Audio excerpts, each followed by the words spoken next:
So, yes, this is a Kal Kat recap review of Star Trek Picard. I'll just whip this out. Oh, yes. Stardust City Rag.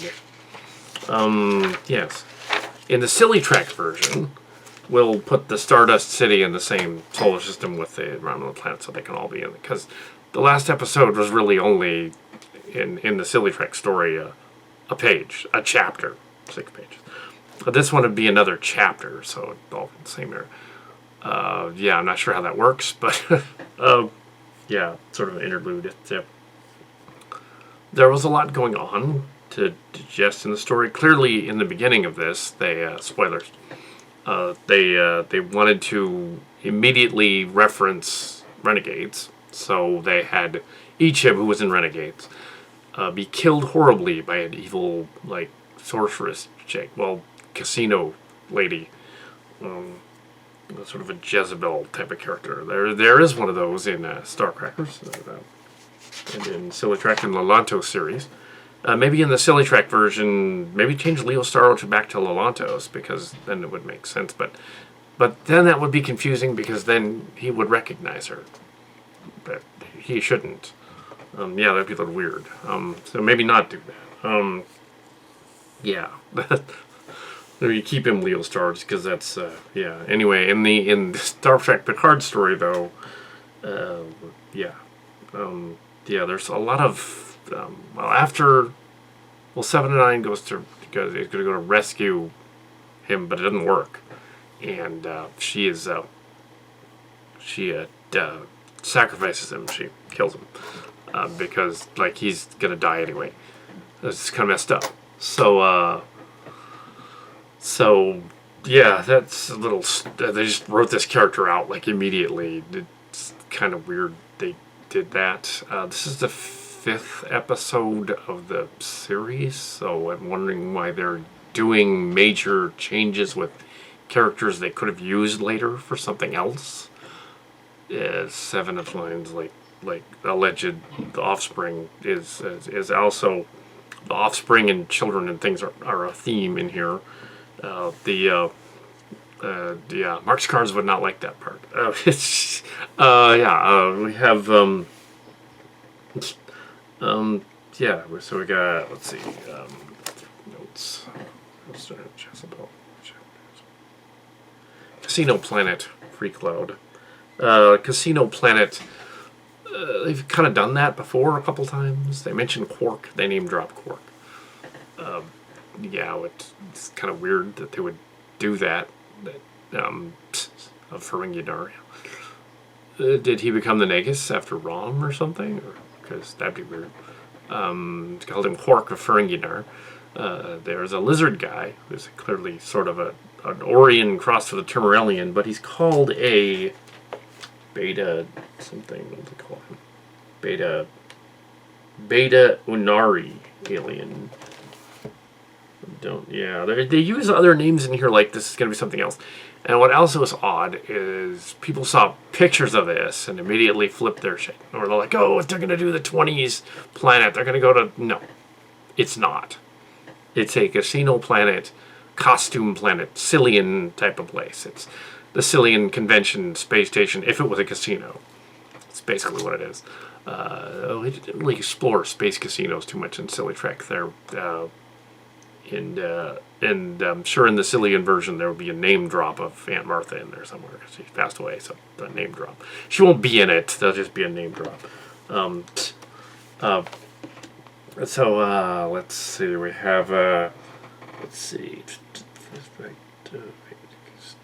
flashbacks, transporter, yeah, they're going to use the transporter to escape, of course. Transporter to escape, they set up in their costumes, and they keep flashing back to them putting on their costumes, and then back to what they're doing. I don't know why they chose to do that sort of Pulp Fiction-y kind of thing, because it doesn't work here. They should have just had them put their costumes on and then go down to the planet. That would have been thematically fine. It would have been sort of like them getting ready to go on the holodeck. It's not a holodeck, but it would have been like that. And then they go. and things happen down on the planet. The Raffi goes to meet her estranged son, who has a Romulan or Vulcan, probably Romulan, bride. There's a scene with the child planning center space thing. I'm wondering if the director was actually having grandkids or something. Anyway, that's referenced in there. I guess it's a nod to the political stuff about like Planned Parenthood or something. It's not really, because they're clearly wanting to have children, so it's not that. I'm sure the people that get all frustrated, oh my God, they're referencing this, and sort of offhandedly. I think it's more like he went to like whoever wrote this went to like as a kid on the way, just put it in the story because they were like, oh, that'd be cool. Yeah, it's a vaguely political reference. We can tell that Girardi is kind of flipping out because she's got to use a transporter thing. They kind of go in that direction with the EMH. I wouldn't think she could turn the EMH off. She's not authorized, but she does. That comes into play later in a really obvious scene. The bad guys have weeks earlier. Oh yeah, each have died like 13 years earlier in this story, in the timeline. Nah, not according to Renegades, he didn't. But that would have been around 2388 or so it would have been the end of Renegades. 2390. But that's a different universe, clearly. That's another universe. And they've changed their names in Renegades Requiem, so it's not... Yeah, they're deliberately referencing Renegades just because why not? And referencing... In doing so, referencing Chimera. Which I think in the case with this story, though they're not intentionally. They just don't know that it's a fan film, a fan series, and it has nothing to do with Star Trek. They just figure like we're just so in tune with it. A Reddit thing talking about it. But yeah, we're not even on Reddit, so there you go. They're looking for Maddox, who has been captured weeks earlier and seated and stuff. I'm not sure why they have him. It doesn't make sense. They keep saying they're after the Tal Shiar, but Picard's assistants are the Tal Shiar, or were ex-Tal Shiar. There's this other group that's the Jadvash. I guess they decided that didn't sound cool enough, and it doesn't really. And they wanted to do that. So it have like an odd sort of thing. This episode's kind of a mess. It is still 6 pages, though. I think it's 6 pages more in the Celian Picard parody, the Lucky Clerk. Not to be confused with Space Vanguards. I keep going back to that, but there isn't much in this. I keep going back to a parody which is being written of this whole fiasco. Trying to fit these characters in that don't really. Raffi has a son. The only way that works is if she's actually a known person from before we just never met. That's a problem in the story as well. It's like, when did they meet? Who is she? I mean, it has been 20 years since the other show, so is she the replacement for the other dude? And Maddox is clearly supposed to be Evan Matthews, not the other guy, not Maddox, not Clarence or whatever, or not anyone from Silly Trek, but he's clearly supposed to be Maddox. In the story, in the story, it's supposed to be Bruce Maddox, the guy from Measure of a Man, but doesn't really look that much like him anymore. He's acting more like a Cillian person impersonating him in the story. Not so, but yeah. So in the Cillian version of it, yeah, and he wasn't the other guy from Measure of a Man. He's clearly older, so this guy is not the other guy. So who would he be in the parody? I don't know. Because he would have to be an adult at that point, and way older than the other ones are. He'd have to be in his 60s at least. Who is? In Star Trek at least.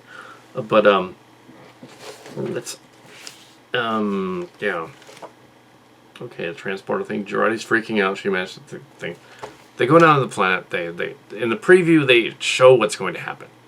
In the trailer, that shows Seven and grabbing the phaser rifles and shooting all the bad guys. So we know that's going to happen in the episode, and it does. It goes out for revenge or justice or whatever. They imply that she shagged Jezebel at some point, or whatever her name is, Jezreel or something. It's like Jezebel. Which is really kind of cheesy. Yeah, so I didn't think 7 of 9 was bi at all. In the slightest. I mean, maybe a little for Janeway, but, not for anyone else. but yeah,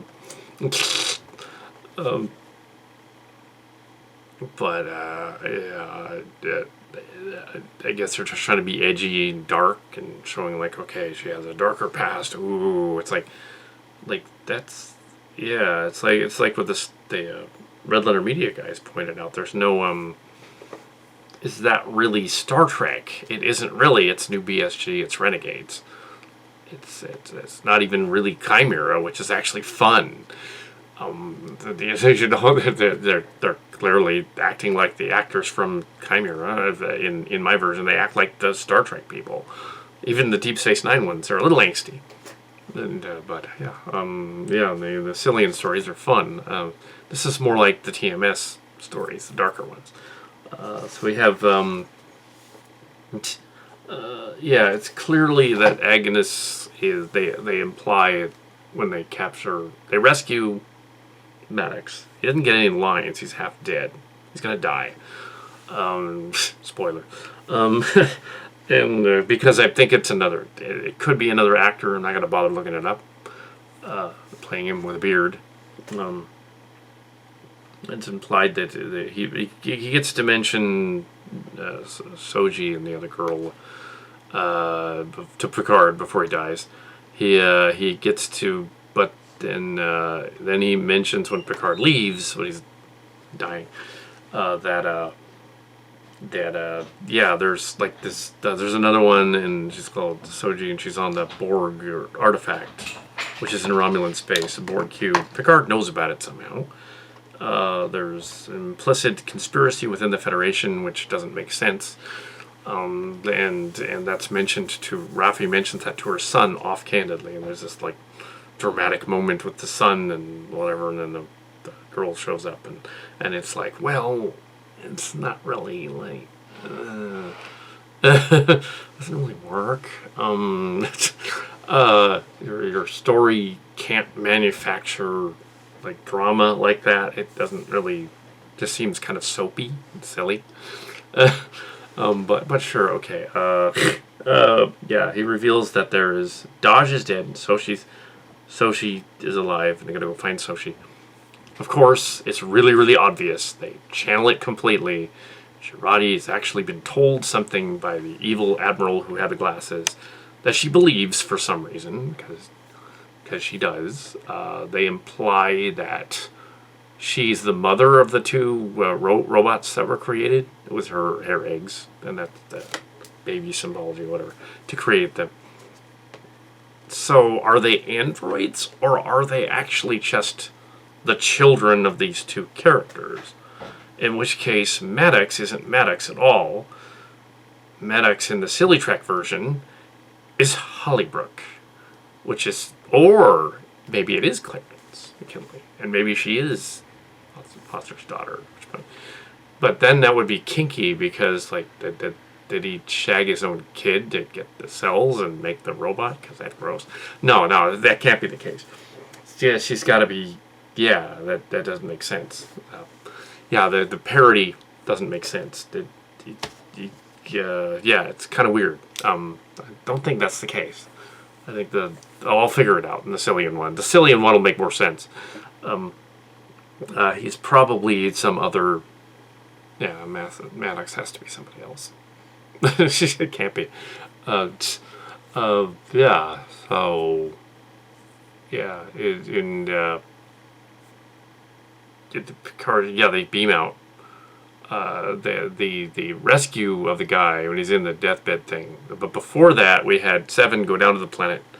They don't know about it, but they kind of do. That she's going to go down there with her wet rifles. She takes the rifles to go down there. They know what she's up to, and they don't stop her. She goes down there and blasts Jezebel and blows her to bits. Saw it coming that way. So it's basically it's a Pulp Fiction kind of ending, yeah. With the space lasers. And then she shoots all the guards. We're assuming she escaped to fight another day with other people. But yeah, and then Maddox has the death scene. The beautiful death scene. Oh, it's like, the trouble, though, is if you keep knocking off your characters, a la South Park and Kenny, you end up with, or a la New BSG, you have to establish, did they really, I suspect what they're kind of doing is that wasn't Maddox. Yeah, they killed a guy that looked like him, acted like him, thought had his memories. But you think if he was that brilliant that he could create other datas using her eggs and then transfer them and make like a new life form that's a fully adult and all that triphasic cloning android thing, that he would have figured out a way to still be alive. So maybe they won't do that. Maybe they will do that. Maybe Girardi is not an android. Because, yeah, she would be the mother of the other two, and that the age doesn't match unless she's a clone, robot kind of thing. So it's probably that Maddox isn't really the guy somehow. If they go there and they say it is him, then it's like, well, you just wanted to kill off a main character because, oh yeah, now the show's half over. The season's half over. It's only half over, though, so I'm wondering, like, oh, are they going to pull, like, a bait and switch at some point and say, like, oh, it wasn't really him. It was really a robot that he created to look like him. Oh, sophisticated robot. It's one of the data robots. Yeah. So Maddox turned himself into a data, I suspect. That's probably what they did. And, yeah, so... yeah, a lot of transporter beam outs and stuff, typical of Discovery. Although Rod Roddenberry has something to do with this. And Will Wheaton discusses this on I haven't watched it, but Will Wheaton's out there. But I haven't watched the Radio Room. Haven't really watched any of the other stuff on All Access either. I was just wanting to watch Picard. Discovery it hasn't started yet, I guess. Running this one instead. The consensus seems to be that it's kind of a mess with the other fans out there and other websites. I would say it is messy, but it's serialized, so it's got enough. Also, Raffi apparently gives up on being a druggie, like to go to Free Cloud and visit her son or something. It's only been weeks since the other story. She haven't had the 4 steps for long enough. The 12 steps for long enough. Also, like, her character is kind of a weak idea, although they're doing like the whole Captain Phasma from Star Wars is going to be brilliant and not women everywhere and Game of Thrones ladies on it's going to be great. And she has like 3 lines in 2 movies and then they kill her. It's like clearly the actress thought she was going to be great, but clearly she wasn't. In this case, she does have more lines. They don't kill her off, but in this case, it's the same kind of thing. Oh, this is triumph for... Well, whereas the behind-the-scenes thing is they're basically making her a stoner, kind of a loser, but then, oh, she has problems and she's an addict, but then only to turn around in the next episode and say, oh, she's cut down on the stuff. She's not going to do that anymore. It's like just bad writing. It's like, if you're going to do that, then...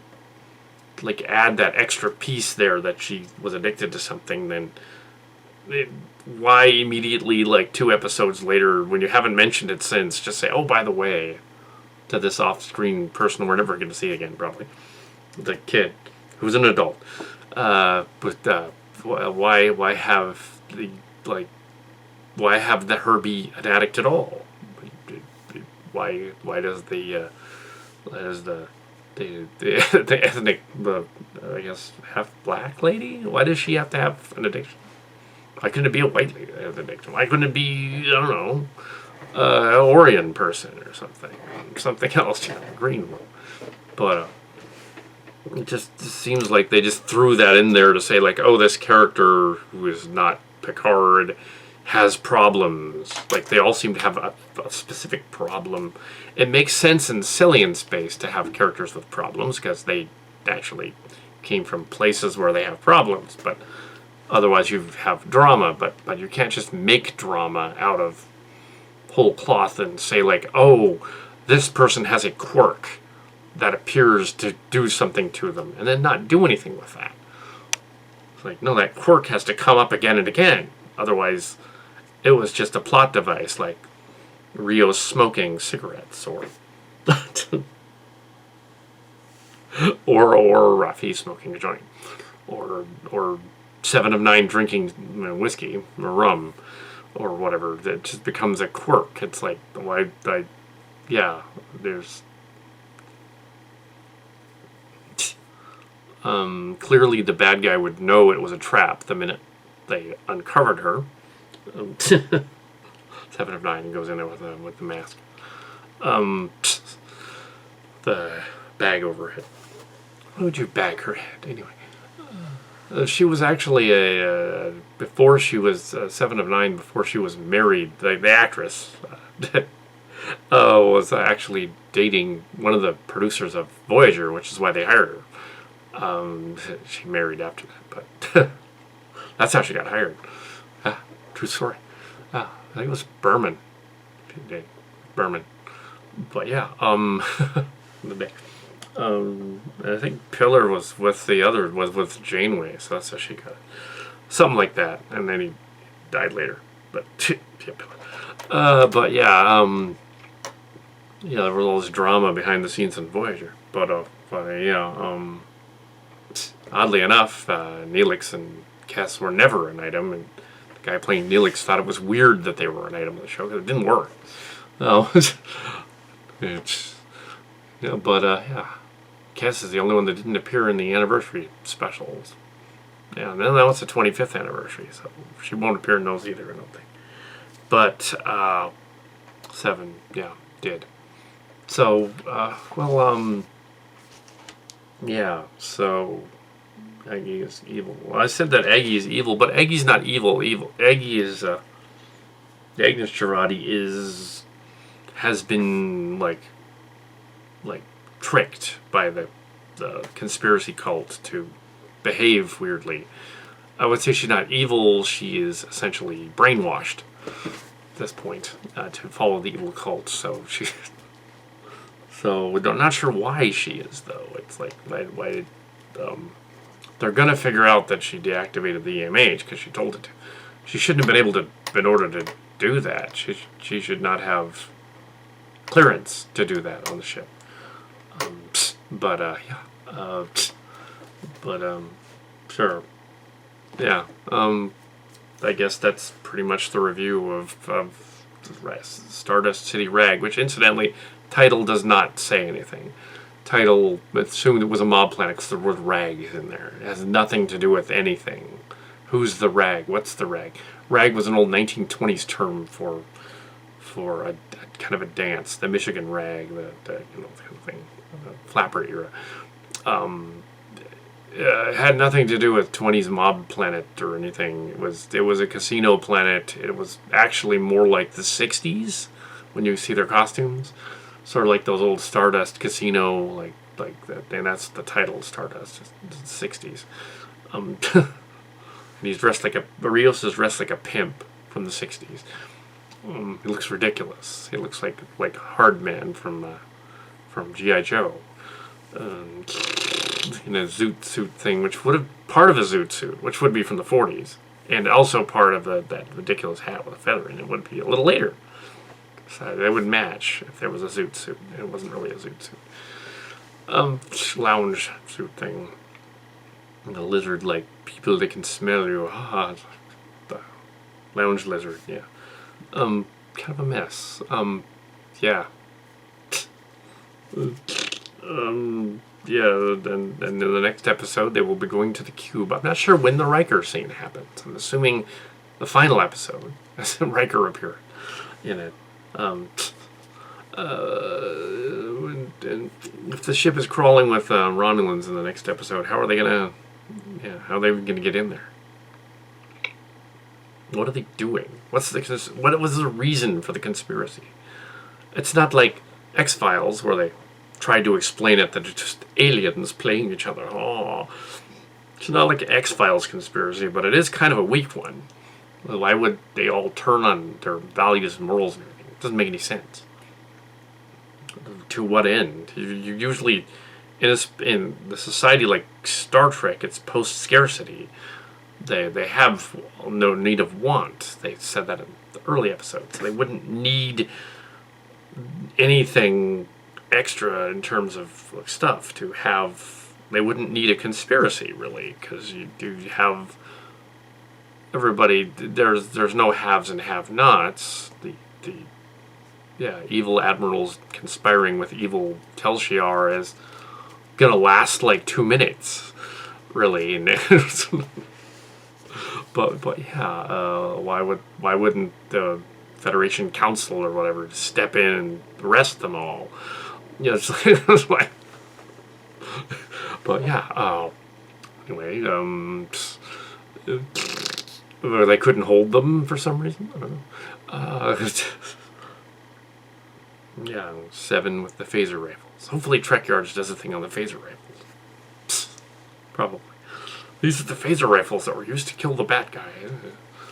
Yeah, okay. So that was, yeah, Stardust City Rag, having nothing to do with Mob Planet. Yeah.